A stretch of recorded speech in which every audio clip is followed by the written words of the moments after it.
in today's healthcare system, most things are normalized. They're normal. So when you go in there, unless you are in a dire state, they're going to say, no, that's normal. Mm-hmm. And it's not normal at all. In most cases, when you go in and the lab results that they choose to actually take that day come up normal, they're going to send you right home. Yeah. And there's people who go back and forth with the doctor because they know something is intuitively wrong in their body. But the doctor is like, well, the labs haven't said anything to me. Yeah. But the doctor hasn't asked them, how much water do you drink? How regular are your bowel movements? How much sleep are you getting? What's your energy levels like? Tell me about your period. Mm-hmm. Like, they're not asking these questions that really are like check engine lights to the body. And so as a result, you know, every illness is virtually normal. Even if you go in there with high blood pressure, they're like, oh, everybody got high blood pressure. I'm just give this 5-10 milligrams, you'll be fine. They don't give you any real advice about what you can do to sort of get out of that pre-diabetic state or that low hypertension state. And it's just because A, they don't know, and B, because disease unfortunately has become normalized. Yeah.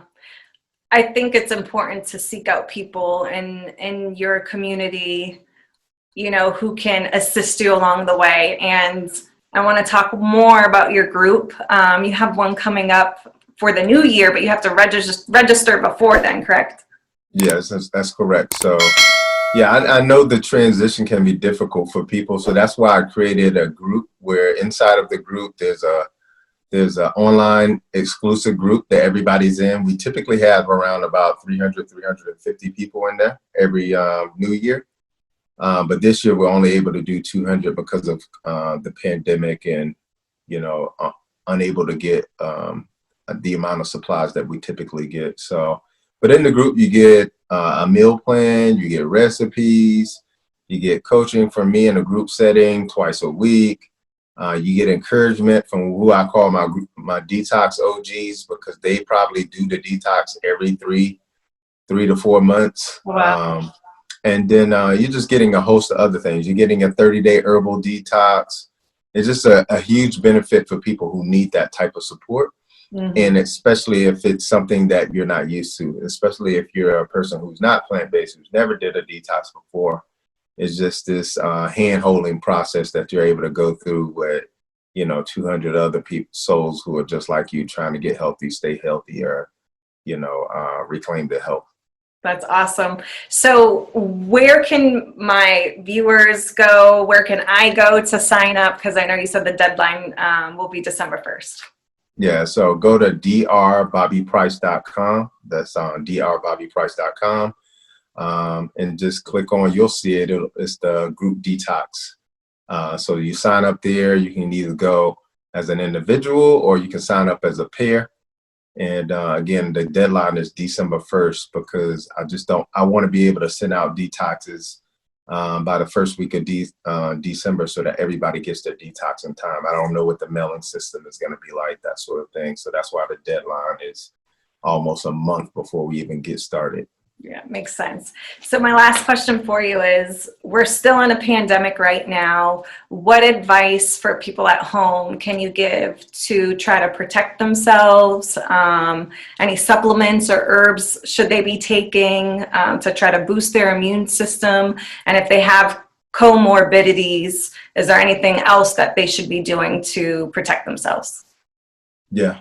So, you know, the unfortunate thing about the pandemic has been that the only advice we've gotten is to shelter in place, wash our hands, and wear a mask. And although that is, you know, good advice, is not great advice, because that does nothing if you actually get COVID. So if you actually get COVID, then a mask, washing your hands, sheltering in place will do absolutely nothing for you. But the great thing that we know about viruses like the one that we're going through with this pandemic is that our immune system is very used to fighting them. You know, we've gone through 4 other types of coronaviruses that we've had a breakout, and we survived it without a vaccine. Mm-hmm. MERS and SARS are two of them. SARS happened, I believe, in 2003 and MERS in 2012. Again, these were breakouts that happened around the world. We didn't lock down, we didn't shelter in place, we didn't wear masks, any of that kind of thing. And so the reason why we were able to get through that is because we built immunity within ourselves. So a lot of people are hearing about things like building antibodies once you actually get the virus. Well, that's what our bodies always do. Like when I was little, my grandmother would tell me to go in the room with my cousin who had the measles or chickenpox, so I can go ahead and get them and be immune to them. So our bodies, this is what we've been doing since the beginning of human existence. And so it's really important to understand that we have an immune system that does work well to do that. Now, the complication with that is that a lot of people are unhealthy and have immune systems that are compromised. And in those populations, the elderly, people who are on immune suppressing drugs, like people who are autoimmune conditions, people who are taking steroids, these are the type of people who are unfortunately in that category of people who need to be concerned about it. But what we all also discovered is that almost 90% of people who had either severe or fatal symptoms when it came to corona, they had a chronic illness. Yeah. So it tells us that if you're healthy and you get corona, in most cases, you don't have any symptoms at all. You're asymptomatic. Mm-hmm. But if you have a chronic illness, then it increases your risk for going into either severe or fatal state. So the biggest thing you can do in this time is build your immune system up, okay? And the number one way we could do that is by eating healthy, and that's because 80% of our immune system is actually manufactured inside of our gut by our good bacteria, okay? And most people don't, know that the good bacteria in your gut is what we commonly refer to as probiotics, okay? Now, it's cool to take a probiotic, but it's best to get your probiotics from your food, okay? When you eat food that comes from the ground, there's bacteria and things like that, good bacteria in the soil that are on the food. So when you eat it, it goes in your gut, it lives there, it helps you create more immunity, okay? And when you eat fiber, which is only found in plants, it feeds that good bacteria as well. When you don't eat plants, you don't feed the good bacteria, okay? So that's why it's so important to eat well and to build that good bacteria in your gut so you can build that 80% of that immunity that is being created to not only fight off infections, but your immunity is also what fights cancer as well. People who get cancer have a compromised immune system. Yeah. Okay. So it's really important to understand. I wish we had been given this, and this is why when the pandemic first started, I came out with the video. I was telling people what you need to focus on is your immune system, because it takes, for some people, 6 to 10 months to rebuild that good bacteria in their gut and rebuild their immune system. Okay. But you got to think about the vast majority of food, like meat, has hormones in it, antibiotics in it. Even if you get it grass fed, like the cows are typically grass fed when they're like calves, like really young.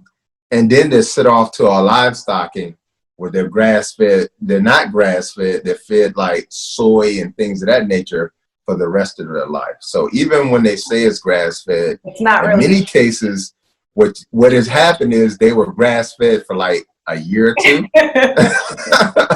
So you have to understand, like, they're not going to put that type of label on there. They don't, and it's not required either. Same thing with dairy. If those cows are, and I'm just using cows as an example, if they're fed things like corn and soy, which they shouldn't be fed because cows don't eat corn and soy.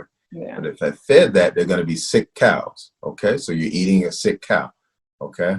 And that's going to create sick dairy because dairy comes from cows. So it's really important to understand, like, you have to watch the whole food chain with your food.